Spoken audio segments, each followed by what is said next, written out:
주님의 이름으로 문안드립니다. 대림절 두 번째 주일, 특별히 우리가 대림절 기간을 맞이하면서 하나님께서 저희들에게 허락하신 은혜들을 함께 나누는 귀한 시간들이 되었으면 좋겠습니다.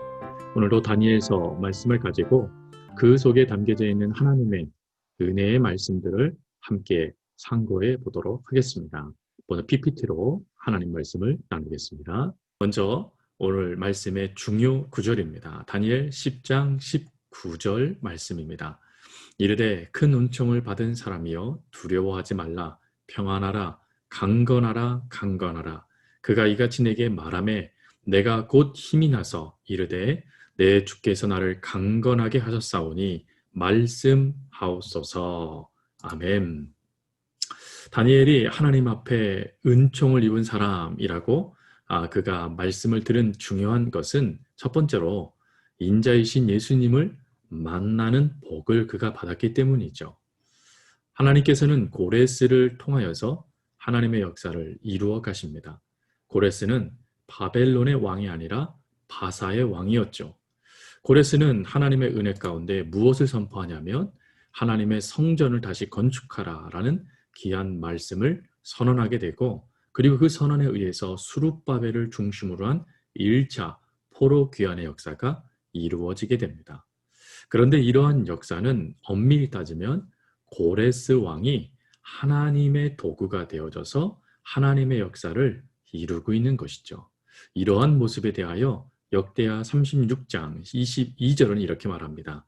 바사의 고레스 왕 원년에 여호와께서 예레미야의 입으로 하신 말씀을 이루시렸고 여호와께서 바사의 고레스 왕의 마음을 감동시키심에 그가 온 나라에 공포도 하고 조서도 내려 이르되, 즉 하나님께서 고레스의 마음을 움직이셨고 그 고레스 마음을 움직이신 이유는 예레미야를 통하여서 하나님께서 약속하신 것을 이루시기 위함이었다라는 것입니다.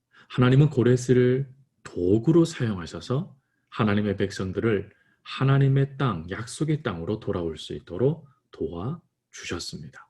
이러한 역사가 있는 그때에 다니엘은 환상을 보게 되어지죠. 다니엘 10장 10절부터 21절에 나와 있는 히데겔이라는 강의 이름은 오늘날로 따지면 티그리스 강입니다. 이 티그리스 강에서 다니엘은 하나님의 환상을 보게 되어지죠. 그리고 그 환상을 보면서 그 의미를 깨닫고자 다니엘은 3주 동안 하나님 앞에 기도로 나아가게 됩니다. 그 기도의 이유는 바로 환상의 의미를 깨닫기 위함이죠. 하나님의 은혜 가운데 고레스를 통하여 포로 귀환의 역사가 이루어지고 이제 새로운 예루살렘의 역사가 이제 펼쳐지는 은혜만 남아졌는데, 그 은혜의 환상을 통하여 전쟁의 역사가 또다시 보여지니 다니엘은 걱정할 수밖에 없었고 두려워할 수밖에 없었고 근심할 수밖에 없었다라는 것입니다. 그 전쟁의 의미가 하나님의 백성들의 또 다른 고난이었기 때문이죠. 그래서 그 고난의 역사를 놓고 다니엘이 힘을 다하여서 기도했던 것입니다. 그래서 그 기도를 통하여 하나님 앞에 나아가자 하나님은 어떤 역사를 더하시냐면 바로 다니엘 10장 5절 6절 말씀을 통하여 예수님께서 직접 다니엘을 만나 주십니다. 여러분, 성경에 하나님이 사람을 함부로 볼 수 없었죠. 그래서 이사야도 하나님의 음성을 들었을 때 뭐라고 말합니까?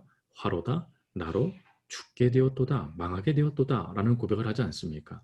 근데 이러한 역사에 다니엘도 예외가 없습니다. 그때 하나님은 다니엘의 죄를 용서해 주시고 그를 회복시켜 주시는 말씀이 다니엘 10장 이후의 말씀 속에 나타나게 되죠. 예수님은 다니엘에게 찾아오십니다.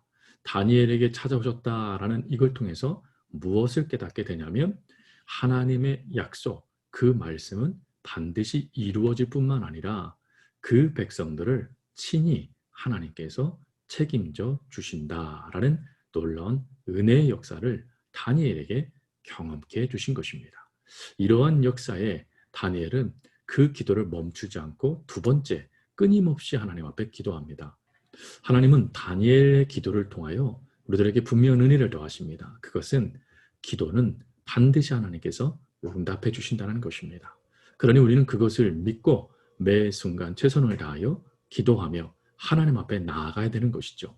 이러한 기도의 역사에 하나님은 응답하여 주시는데 그 응답의 역사가 세 가지로 나타납니다. 첫 번째로는 두려워하지 말라라는 것입니다. 왜 두려워하지 않을까요? 예, 인자 되신 예수님께서 직접 그 역사에 하나님의 은혜를 더하시기 때문인 것이죠. 또 두 번째는 평안이라는 것입니다.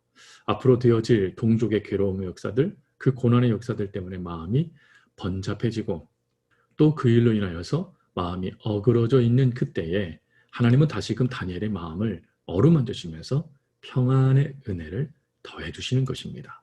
그리고 또 그 다음에 하신 말씀이 강건하라라는 것이죠. 강건하다라는 것이 뭡니까? 다시금 일어서 그 역사를 이루어가라라는 것입니다. 즉 그 되어진 일들 때문에 마음이 무너져서 모든 걸 포기하지 말고 하나님의 역사를 힘입어서 일어서라라는 것이 바로 강건하라라는 것입니다. 그리고 이러한 역사를 이루기 위해서 하나님은 응답하시는 하나님께서 직접 뭐 하시냐면 내가 왔노라.